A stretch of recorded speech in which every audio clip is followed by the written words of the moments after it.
বইয়ের গল্পের চ্যানেলে আজকে আপনারা শুনছেন উপন্যাস জীবন পাত্র এর ৩য় পর্ব। লিখেছেন শীর্ষেন্দু মুখোপাধ্যায় আর পাঠ করছি মৌসুমী হাসান।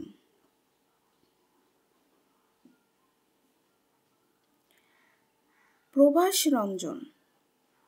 সুইস এয়ারের যে উড়োজাহাজে আমি ফিরছিলাম তাতে খুব একটা ভিড় ছিল না। জানালার ধারে এক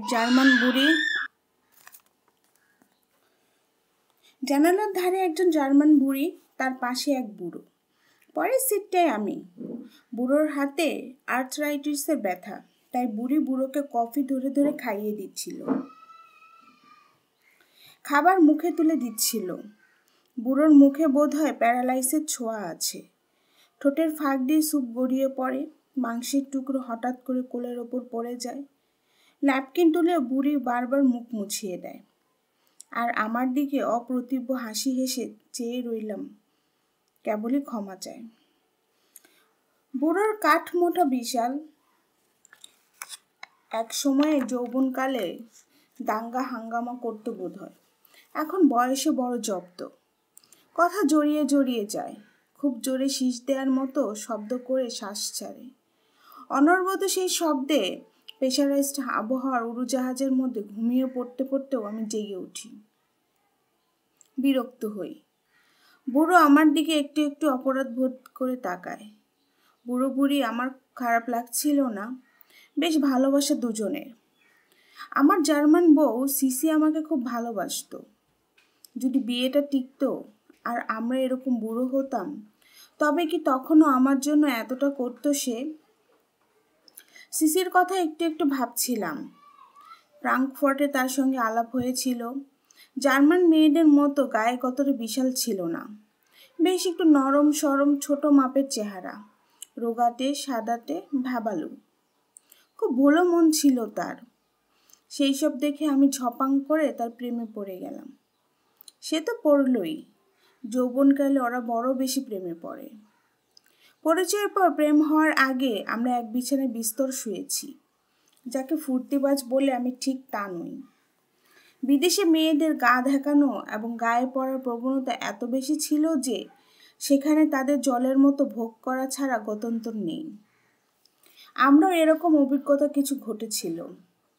সিসি তাদেরই মধ্যে একজন।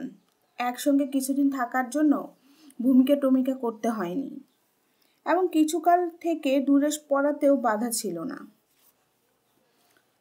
ফ্রাঙ্কফর্টে আমরা 15 দিনের ভ্রমণ শেষ করে দেশে ফেরার আগের দিন অবধি আমি সিসির এক ঘরে ছোট বাসায় ছিলাম। থাকার খরচটা আমার বেঁচে যাচ্ছিল, ওকে আমার পছন্দ হচ্ছিল খুব। আসার দিন সকালে ঘুম থেকে ভালো করে ওঠার আগেই বিছানাতেই ওকে আমি বিয়ের প্রস্তাব দিই। ও খুব হেসে বলল, ঠিক এরকম ভঙ্গিতে আর কেউ কাউকে বিয়ের প্রস্তাব দিয়েছে বলে আমি জানি না। সিসি কিন্তু প্রস্তাব পেয়ে ভীষণ খুশি, ওর জীবনে সেটাই প্রথম প্রস্তাব। সেই দিনই রেজিস্ট্রি করে আমি বেলে চলে আসি। 1.5 মাস পর সিসিও এলো। আমরা দুজনে বেশ একটু কষ্ট করে থাকতাম, কারণ ও এসে প্রথম প্রথম চাকরি পায়নি, তার ওপর গর্ভবতী। চাকরি পেলেও করতে পারতো না, ও তখন রক্ত স্বল্পতায় ভুগছে, সঙ্গে আনুষঙ্গিক নানা অসুস্থতা। আমার বেতন খুব বেশি ছিল না। সিসির চিকিৎসার যন্ত্রের মধ্যে পুরো টাকাটা বেরিয়ে যেত। মাস 4 পর একটু সুস্থ হয়ে সে ফিরে গেল ফ্রাঙ্কফর্টে। আবার কদিন পর এলো, আমিও যেতাম। বেলেই অবশেষে চাকরি পায় আমার কোম্পানিতেই। যথাসময়ে আমাদের পুত্র সন্তান হয়। তার গায়ের রংটা আমার গায়ের রং ঘেঁষা বটে, কিন্তু দুরন্ত ইউরোপীয় রক্ত শরীরে বইছে। বিশাল ছেলেটা জন্মেই জার্মানদের মতো গাক গাক চিৎকার করে কাঁদতে থাকে। ছেলেটার যখন বয়স মাস 4-5 হলো, তখন সে আমার অতি আদরের ধন। বড় সড়ো চেহারা, কান্নাকাটি নেই। আমার কোলে উঠলে খুব চেঁচাতো আনন্দে। অবিকল কাকাতোয়ার মতো শব্দ করতো সে উত্তেজনার সময়। টিভি দেখতে খুব পছন্দ করত। কি কারণে জানি না, লাইটার বা দেশলাই জ্বালালে খুব ভয় পেত। এরোপ্লেনের আওয়াজ শুনলে কাদো কাদো মুখ হয়ে যেত। তার 4 মাস বয়সে রং অনেক ময়লা হয়ে গেল। দাঁত উঠবার সময় বেশ রোগাও হয়ে গেল সে। তার প্রিয় খাবার ছিল মিষ্টি, চকলেট বা ক্যান্ডি। পেলে মুখে নাল দিয়ে মাখামাখি করে গদগদ করে চুষতে ভালোবাসত। সে বেশ বড়সড় বাচ্চা ছিল, তবু তাকে দেখলে বোঝা যেত যে সে ভারতীয় সন্তান, মুখে সিসির আদল থাকা সত্ত্বেও। তার যখন 5 মাস বয়স, তখনই সিসি আর আমি আলাদা হওয়ার মনস্থ করি। আমার দিক থেকে ব্যাপারটা ছিল মর্মান্তিক। বাচ্চাটাকে ছেড়ে কি করে থাকবো? সিসিও জার্মানিতে ফিরে যাওয়ার জন্য এবং ভিন্ন জীবনের জন্য খুবই উদ্গ্রীব। আমার মতো নিস্পৃহ এবং কম আমোদের লোককে সে সহ্য করতে পারত না। যেমন আমি পারতাম না তার অতি উচ্ছল ও খানিকটা নীতি বিগড়িত চলাফেরা। আমার ভেতরে এক মাথাওয়ালা ভারতীয় গেও বুড়োর বাস। সে কেবলই সতী অসতী, ভালো মন্দ, নীতি অনীতি বিচার করে যায়। কতবার তার মুখে হাত চাপা দিতে গেছি, থামাতে পারিনি। অশান্তি শুরু সেখানে। একসময় আমার এও মনে হয়েছে সিসি চলে গেলে বাঁচি, দেশে ফিরে একজন বাউলি মেয়ে বিয়ে করে সুখে থাকব। কিন্তু ছেলেটাই মস্ত বাধা। আমার আর্থিক অবস্থা সচ্ছল ছিল না, আগেই বলেছি। সেটাও এই বিচ্ছেদের আরেকটা কারণ। উপরন্তু সিসির মা বাবা বার্লিন থেকে তাকে ক্রমাগত চিঠি দিচ্ছিল ফিরে যাওয়ার জন্য। সিসির একটা মস্ত ভুল করেছে, এটা তার বাবা মার ধারণা। সব মিলিয়ে একটা ঘোট পাকালো। তারপর বিচ্ছেদ। ছেলের নাম রেখেছিলাম নীলাদ্রি। পরে সেই নাম সিসি বদলে দিয়েছিল কি জানি না। নীলুর জন্য আজও আমার মন বড় কেমন করে। নীলু তার মার সঙ্গে জার্মানিতে ফিরে গেছে, আর আমার সঙ্গে তার দেখা হবে না। দেখলেও চিনবে না তেমন করে। এতকাল ইউরোপে, তবু তার কাছাকাছি ছিলাম। উড়োজাহাজ যখন উড়িয়ে আনছিল আমাকে পূবের দিকে, তখন কেবলই মনে হচ্ছিল নীলুর কাছ থেকে কত দূরে সরে যাচ্ছি। পাশের বুড়োটা আমার হাঁটুতে হাত রাখলো হঠাৎ। তন্দ্রা ভেঙে চমকে উঠি। টাকাতেই বুড়ো নাকের বাঁশি বাজিয়ে জড়ানো গলায় কি যেন বলল। আমি অস্পষ্ট শুনতে পাই হাইজেক। ততক্ষণে বুড়িও শটানো উঠে বসেছে। বুড়িও বলল, হাইজেকার্স? আন্তর্জাতিক বিমানে আজকাল সবসময় হাইজেকের ভয়। বিমানের দুর্ঘটনার ভয়ের চেয়ে এই ভয়টা কিছুমাত্র কম হয়। কোথায় যেন গেরিলা বা লিবারেশন আন্দোলনে বিপ্লবী পিস্তল বোমা নিয়ে উঠে বসে আছে কে জানে। মধ্যপ্রাচ্যে, আফ্রিকায়, ল্যাটিন আমেরিকায় সর্বত্র গভীর অসন্তোষ। দেশপ্রেমিক বা ভাড়াটে গেরিলা সর্বত্রই বিরাজ করছে। কখন কোন বিমানকে ভয় দেখিয়ে তারা অজানা ঠিকানায় উড়িয়ে নিয়ে যায়, মুক্তিপণ হিসেবে কতজনকে আটকে রাখে বা হত্যা করে, তার কোনো ঠিক নেই। তাই আজকাল আন্তর্জাতিক বিমানে উঠলে অনেকেরই বুক একটু ঢুকপুক করে। তাই বুড়ো বুড়ির চাপা আর্তনাদ শুনে চমকে উঠে তাকিয়ে সামনে 3 সারি দূরত্বে একজন আরবকে দেখতে পাই। অবশ্য সে আরব কি না তা বলা বড়ই মুশকিল। তবে সে যে মধ্যপ্রাচ্যের লোক সে বিষয়ে সন্দেহ নেই। গাল ও থুতুনি জুড়ে চাপা দাড়ি, চমৎকার মোটা গোঁফ, বাচ্চা একটা হাতির মতো তার বিশাল চেহারা। তাকে কয়েকবারই টয়লেটের দিকে যেতে দেখেছি উড়োজাহাজে ওঠার পর। পেটের রোগ, বহুমূত্র বা বাতিক না থাকলে অতবার কেউ বাথরুমে যায় না। কিন্তু তখন তাকে সন্দেহ হয়নি। এখন দেখি কাঁধে একটা এয়ার ব্যাগ নিয়ে সে দাঁড়িয়ে পিছু ফিরে একদিকে স্থির দৃষ্টিতে তাকিয়ে রয়েছে। তার কাঁধ থেকে স্ট্র্যাপে এয়ার ব্যাগটা ঝুলছে, ব্যাগের চেন খোলা, তার বাঁ হাতের ব্যাগের মধ্যে ঢুকানো। খুবই সম্ভব সে ব্যাগের মধ্যে গুপ্ত গ্রেনেড বা পিস্তল ছুঁয়ে আছে এবং পেছনের দিকে তার কোনো সহ গেরিলার দিকে তাকিয়ে আছে, সব প্রস্তুত কিনা।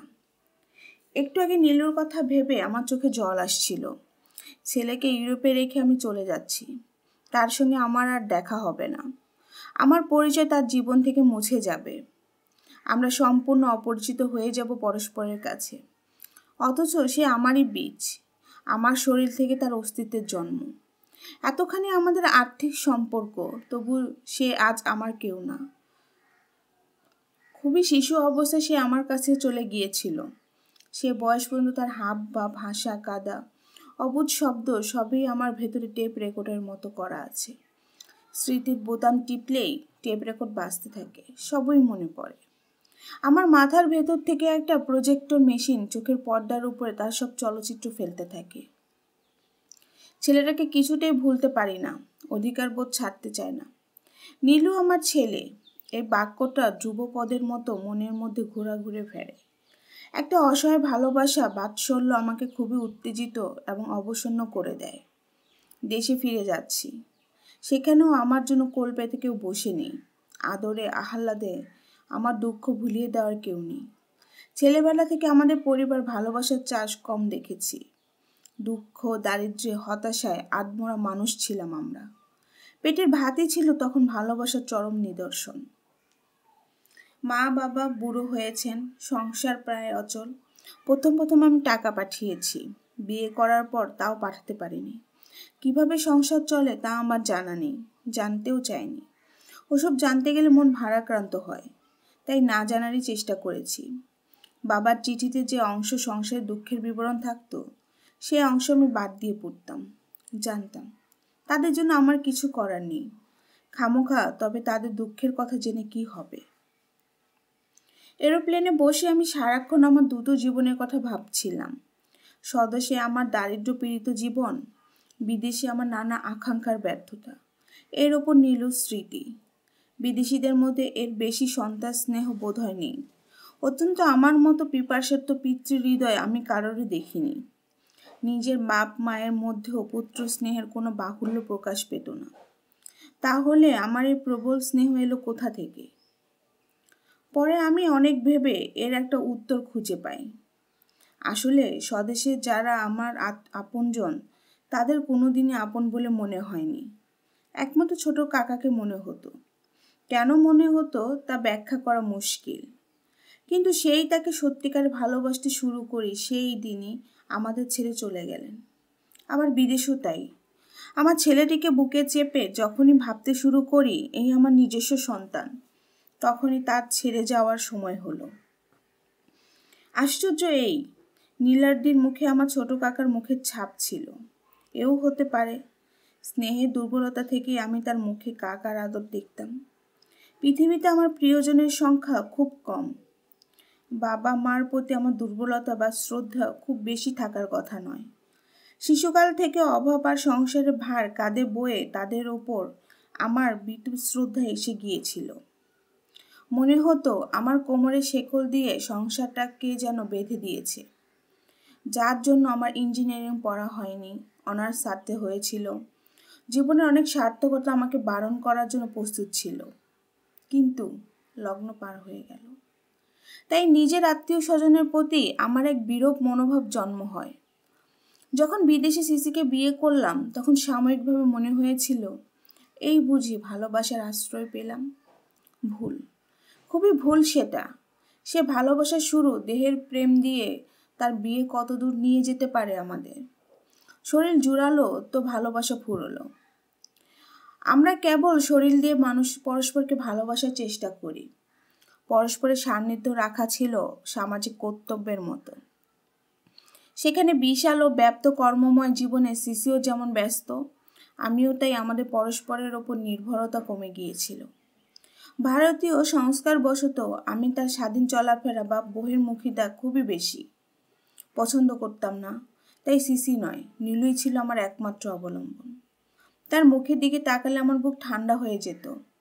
তাই নীলু চলে গেলে সারা পৃথিবীতে আমার আর কেউ রইল না। না বিদেশ, না স্বদেশ, কোথাও আমার কেউ নেই। এরকম একটা বোধ আমার বুকে পাথরের মতো জমে আছে।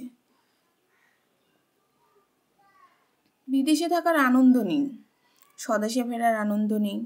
আমার মতো একটা উদ্বাস্তুকে আছে কোথায়? এরকম মনের অবস্থায় মাঝে মাঝে আমার মরতে ইচ্ছে করত, কিন্তু মরাটা জীবনের একবারই ঘটে। তাই সে নিশ্চিত অভিজ্ঞতাটিকে আমি কিছু বিলম্বিত করেছিলাম। দেখা যাক মরবার আগে কোথাও কোনো ভালোবাসা বা প্রিয়ত্বের আলো চিরিয়ে দেয় কিনা। তারপর আমার হাতের মুঠোয় মৃত্যু তো আছেই। এরকম মানসিকতা থেকে আমার মৃত্যু ভয় কেটে গিয়েছিল, অত্যন্ত কেটে গেছে বলে ধারণা ছিল আমার। আরব লোকটা যখন ওইরকম একটা অদ্ভুত ভঙ্গিতে দাঁড়িয়ে ঘুরে তার সঙ্গীকে দেখছে, আর আমার পাশের বুড়োটার একটা কাপড় প্রকাণ্ড কাপা কাপা ঘামে ভেজা হাতে এসে আমার কবজি পাকড়ে ধরল আর বাঁশির মতো শ্বাস ফেলতে ফেলতে বলল, হাইজ্যাক হাইজ্যাক। তখন অন্যান্য অনেক যাত্রী তন্ডা ভেঙে সংকুচিত হয়ে বসে পরিস্থিতি লক্ষ্য করছে। তাদের অনেকের মুখের ভয়ের পাশুটে ভাব। তখন আমিও হঠাৎ টের পেলাম, বাস্তবিক আমি আন্তরিকভাবে কোনোদিন মরতে চাইনি। মনে হলো জীবন কত সুন্দর ও বিশাল আমার। বয়স পড়ে আছে অঢেল। এখন চেষ্টা করলে জীবনে কত কি করতে পারি। আরব লোকটা তার প্রচণ্ড ঘন ভ্রুকুটি করে আলিজা কিংবা অনুরূপ একটা চাপা ধ্বনি করল, সম্ভবত কারো নাম। ভয়ে আমি কাঠ হয়ে গেলাম। একটু আগে ডিনার হয়ে গেছে, সেই সুস্বাদু খাবারের স্বাদ এখনো জড়িয়ে আছে জিভে। সামান্য একটু মদ খেয়েছিলাম, তাই রিমঝিম নেশা এখনো মাথায় রয়ে গেছে। সুন্দর একটা শারীরিক তৃপ্তির পর একটু আগে কফি শেষ করে সিগারেট খেয়েছি। সেটাই কি জীবনের শেষ পানভোজন? কে জানি, কে বলবে। ওপাশের বুড়িটা এখন ফোপানির শব্দ করলো। সাহেব মেমরা কম কাঁদে, প্রকাশে তো কখনোই কাউকে কাঁদতে দেখিনি, কিন্তু বয়সের দোষে এবং ভয়বশত বুড়ি কাঁদছিল। কথা প্রসঙ্গে জেনেছিলাম তাদের ছেলে পুলে নেই। দুজনেরই আগে একবার করে বিয়ে হয়েছিল, কিন্তু তাদের পরস্পরের এই বিয়েটা অনেকদিন স্থায়ী হয়েছে। মৃত্যুর আগে তাদের ছাড়াছাড়ি হবে না বলেছিল বুড়ি। বুড়ির গায়ে একটা কম্বল ভালো করে ঢেকে ঢুকে দিচ্ছিল একটু আগে। তাতে আমিও সাহায্য করেছি। আমার জীবনে ভালোবাসা নেই বলে বোধ হয় তাদের ওই ভালোবাসায় আমার খুব লেগেছিল। এই তো এরা দুনিয়ায় আর কারো পরোয়া করে না, পরস্পরকে নিয়ে কেমন মেতে আছে। প্রিয়জনের ভেতর দিয়ে ছাড়ার কিছুতেই তো এই পৃথিবী আর জীবনকে উপভোগ করা সম্ভব নয়। জীবনের একেবারে শেষ ভাগেও এই দুই অর্থব্য স্বামী স্ত্রী নিজেদের বেঁচে থাকাকে এরকম করে উপভোগ করছে দেখে আমার একটু ঈর্ষা মেশানো আনন্দ হচ্ছিল। আরব লোকটা কাকে ডাকলো কে জানে, কিন্তু পেছন থেকে কোনো উত্তর এলো না। আরবটা তখন তার সিট থেকে বেরিয়ে মাঝখানে প্যাসেজটায় দাঁড়ালো। তখনও ব্যাগের মধ্যে হাত। খুব সম্ভবত সেই লুকানো হাতটা গ্রেনেডের সেফটি ফিউজ আলগা করে আস্তে আস্তে। প্যাসেজে দাঁড়াতে তার বিশাল চেহারা আরও বিশাল নজরে পড়ল। তার বাহুর গের বোধ হয় আমার বুকের সমান হবে। বুকটা মাঠের মতো ধুধু করা বিরাট। ইচ্ছা করলেও বোধ হয় ঘুষি মেরে পলকা প্লেনটাকে টুবড়ে দিতে পারে। কিন্তু আপাতত সেই স্থির দাঁড়িয়ে রয়েছে, চোখে বুক রুটে। ডান হাতটা খানিকটা মুঠো পাকিয়ে আছে। যাত্রীরা সবাই দৃশ্য দেখছে, কিন্তু কেউ নড়ছে না। কিন্তু অস্পষ্ট হাইজ্যাক শব্দটা চারপাশ থেকে শুনতে পাচ্ছি। ফিসফাস শব্দ হচ্ছে। একটা বছর 6 বাচ্চা প্লেনের পেছন দিকে রয়েছে, তার পরিষ্কার কণ্ঠস্বর শুনতে পেলাম। পরিষ্কার ইটালিয়ান ভাষায় সে তার মাকে জিজ্ঞেস করছিল, মরে গেলে আমাদের কি রোমে ফিরতে দেরি হবে? আমাদের দমদমের বাড়িতে একদিন একটা কাক ডানা ভেঙে পড়ে গিয়ে ঢুকতে ঢুকতে মারাই যায়, আর তাকে ঘিরে সারাদিন হাজারটা কাক চেঁচামেচি করেছিল। আমার ছোট ভাই দৃশ্যটা খুব করুণ চোখে দেখেছিল।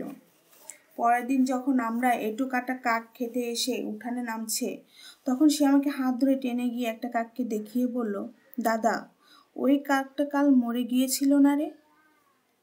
সেই স্মৃতিটা মনে আসতে একঘর মায়া আমার বুক ভরে গেল। শিশুরা তো মৃত্যুকে জানে না। ওই মেয়েটির কণ্ঠস্বর আমাকে যেন চাবুক মারল।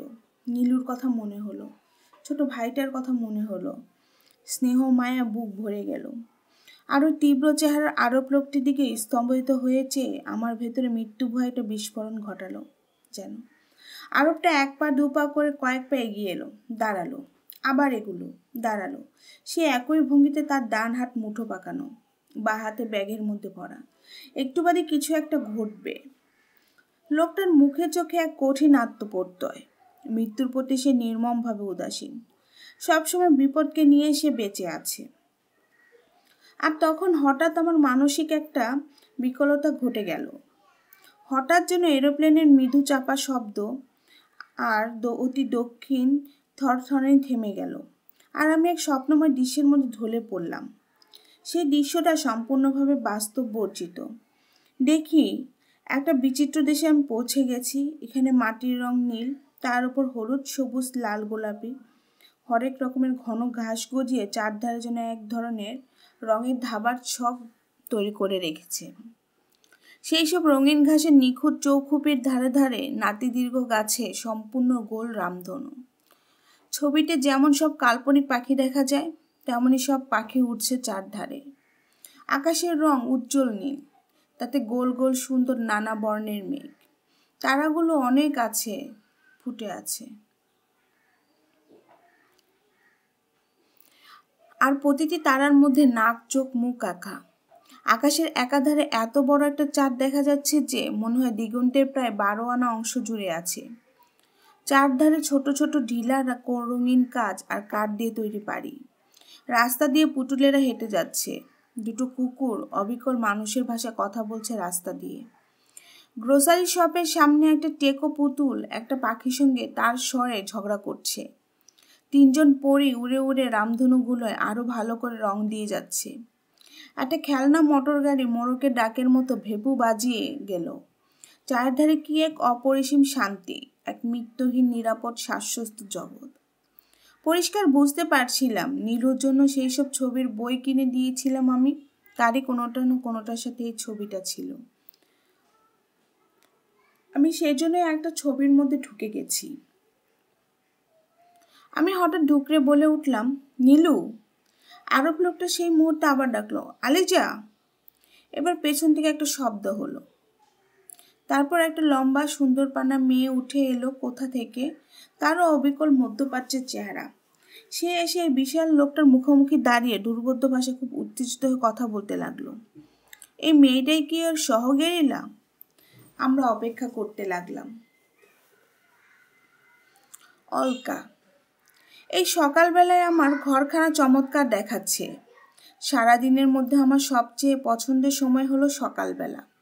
আমি খুব ভোরে উঠতে পারি না বলে আমার এরকম দুঃখ আছে। তবে মাঝে মাঝে বেশ ভোরে ঘুম থেকে উঠে ঘরময় সকালের রোদ দেখি। কি সুন্দর যে লাগে, ভোরের একটা আলাদা গন্ধ। লক্ষ্য করে দেখেছি সকালে ঘুম থেকে উঠলেই মানুষকে সবচেয়ে ভালো দেখায়। পার্ক সার্কাসের এই ফ্ল্যাটটাতে প্রথমে ভাড়া করেছিল আমার এক মাসতুতো দাদা। আমার বিয়ে 6 মাস পর আমি আর জয়দেব হানিমুন করতে যাই শিলংয়ে। বুদ্ধিটা কাজ ছিল কে জানে। জয়দেবের পরিবারে হানিমুনের চল ছিল না, কিন্তু আজকাল বাঙালি সমাজে হানিমুনের চল হয়েছে। আমার মনে হয় জয়দেবে আমার সঙ্গে বোঝাপড়া করার জন্য পরিবার থেকে কিছুদিন আমাকে নিয়ে আলাদা হতে চায়। সেটিই হলো কাল। শিলংয়ে আমরা এক হোটেলে ঘর দুটো ঝগড়াটে বেড়ালের মতো দিনরাত ফোঁস করতাম। কেউ কাকে সহ্য করতে পারতাম না। জয়দেব হয়তো বলতো, 1 গ্লাস জল দাও তো দেখি। আমার প্রেস্টিজে লাগতো, বললাম, গড়িয়ে খাও, নয়তো বেয়ারাকে বলো। তুমি তো আমার বউ, এটুকু করলে তো দোষ হয় না। বউ মানে তো ঝি নয়। একদিন একটা মেয়েকে দেখে জয়দেব বলল, দেখো মেয়েটি কি সুন্দর। স্বামী কোনো যুবতীকে সুন্দর দেখলে স্ত্রীর একটু হিংসা হওয়ার কথা, আমার হলো না। বললাম, বেশ সুন্দর।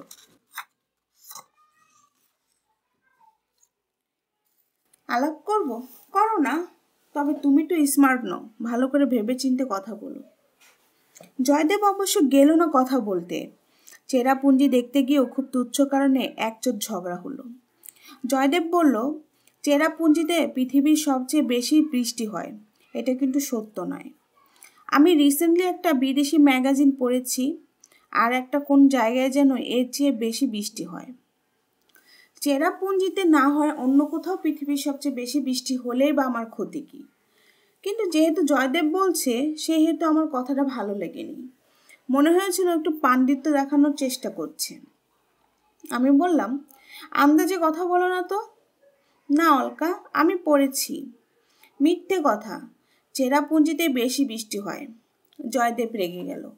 আমি বলছি আমি পড়ছি, পড়লেও ভুল পড়েছ। আমরা ছেলেবেলা থেকে চেরাপুঞ্জিকে সবচেয়ে বেশি বৃষ্টির জায়গা বলে জানি। ভুল জানো, তুমি ভুল পড়েছ। এইভাবেই আমাদের ঝগড়া হতো। শিলং বা চেরাপুঞ্জির দোষ নয়, ভূগোল বই বা বিদেশের ম্যাগাজিনও দায়ী নয়। আমরা দুজনেই টেলিফোনে দুটো রং নাম্বার পেয়ে অচেনা লোককে চেনা থাওয়ার অভিনয় করছি। শিলং থেকে দুজনে কিছু রোগা হয়ে ফিরে এলাম। শ্বশুরবাড়ি কিছুকাল থেকে শরীর আরও খারাপ হলো। লোকে ভাবলো বোধহয় মা হতে চলেছি। ডাক্তার দেখে বলল, না, পেটে ফাঙ্গাস হয়েছে। শরীর সারাতে বাপের বাড়ি গেলাম। মাসখানেক পর জয়দেব নিতে এলো, গেলাম না। জয়দেব তখন গ্রামে ঘুরে কটেজ আর স্মল স্কেল ইন্ডাস্ট্রির জন্য কী সব কাজ করতে বেড়ায়। বাড়িতে খুব একটা থাকে না। শুনলাম প্রাচীন মন্দিরের ওপর থিসিস লিখছে ডক্টরেট করার জন্য। আমি শ্বশুরবাড়ি যেতে চাই না শুনে রাগ করে বলল, আমি 20 দিন বাইরে বাইরে ঘুরে ফিরলাম, তুমি এই সময় যাবে না আমার কাছে? আমি প্লেটে করে আচার খাচ্ছিলাম, জিভে টকাস টকাস শব্দ করে বললাম, আমাকে দিয়ে তোমার কি হবে? বউগিরি করতে আমার ভালো লাগে না। জয়দেব আমার আচার খাওয়া দেখছিল। ওই সিরিয়াস অবস্থাতে ওর মুখ রসস্থ হয়ে গিয়েছিল। মুখে ছোল টেনে বলল, বউগিরি কথাটা কি ভালো লাগলো? আমি হেসে ফেললাম, বললাম, ভালো না মন্দ জানে, আমার তো তাই মনে হয়।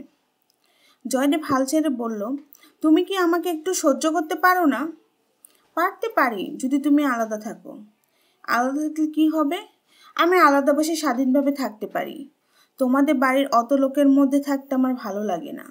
তুমি আলাদা বাসা করে খবর দিও, আমি যাব। এই কি শেষ কথা? হ্যাঁ। আমার বাড়ির লোক তোমার কি ক্ষতি করেছে তা জানি না, তবে যদি তুমি আমাকে চাও তবে বাড়ি ছাড়তে হবে। জয়দেব ভাবল, ফিরে গেল। মনে হলো কথাটা সে ভেবে দেখবে। কিন্তু জয়দেব আমি তখনও ঠিক চিনতে পারিনি। বাড়ি ছাড়বার ছেলে জয়দেব ছিল না। কদিন পর তার একটা পরিষ্কার চিঠি হলো। বাঁকুড়ার এক গ্রামে থেকে চিঠি লিখেছে, অলকা, বিয়ে ভাঙার জন্য যা করতে হয় তা তুমি করতে পারো। আমি ইনিশিয়েটিভ নেব না। বিয়ে ভাঙা আমি পাপ বলে মনে করি, কিন্তু তুমি যদি চাও তো দাবি ছেড়ে দেব। চিঠিটা পেয়ে খুব উল্লাসিত হয়েছিলাম তা নয়, কোথায় যেন আমার মেয়ে মানুষের অহংকার একটু ঘা লাগলো। যত যাই হোক, একবার বিয়ে হয়ে গেলেই তো মেয়ের আর কুমারী রইল না। এই বাংলাদেশের কুমারী যে নয়, সে একা হলে বড় মুশকিল। এই চিঠি এলে আমাদের পরিবারে হুলস্থুল পড়ে গেল। বাবা যত প্রগতিপন্থী হন, মা যত আধুনিকাই হন, মেয়ের বিয়ে ভেঙে স্বামীর ছেড়ে চলে যাবে এটা তারা সহজভাবে মেনে নিতে পারেনি।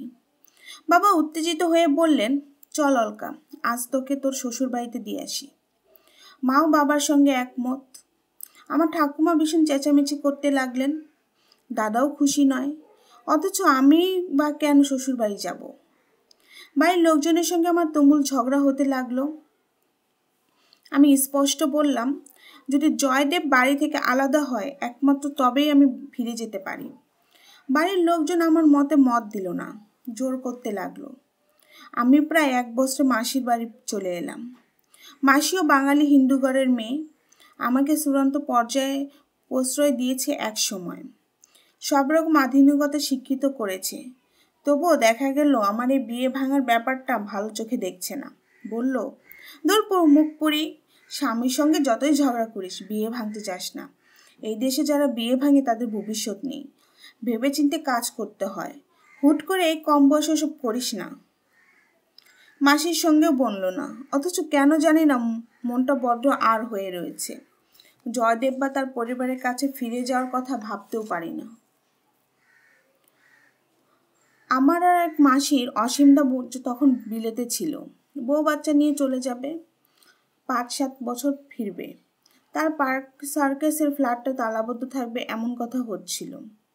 কলকাতায় বাসা পাওয়া প্রচণ্ড সমস্যা হলে তার ফ্ল্যাটটা ছাড়তে চাইছিল না। তখন আমি অসীমদাকে বললাম, ফ্ল্যাটটায় আমাকে থাকতে দাও।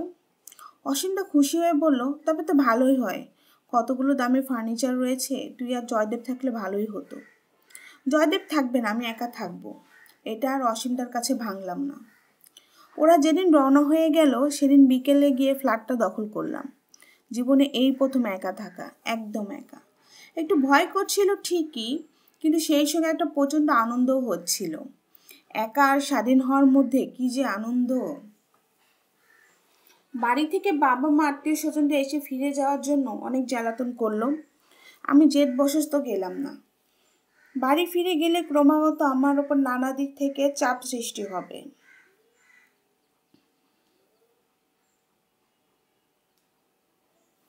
অনেক ঠেস দেওয়া বাঁকা কথা, অনেক চোরা চাউনি আর মুচকি হাসি সইতে হবে। তার চেয়ে বেশ আছি, ফিরে গেলাম না বলে সকলেরই রাগ। মা তো মুখের ওপরেই বলে গেল, তুমি বদমাশ হয়ে গেছো।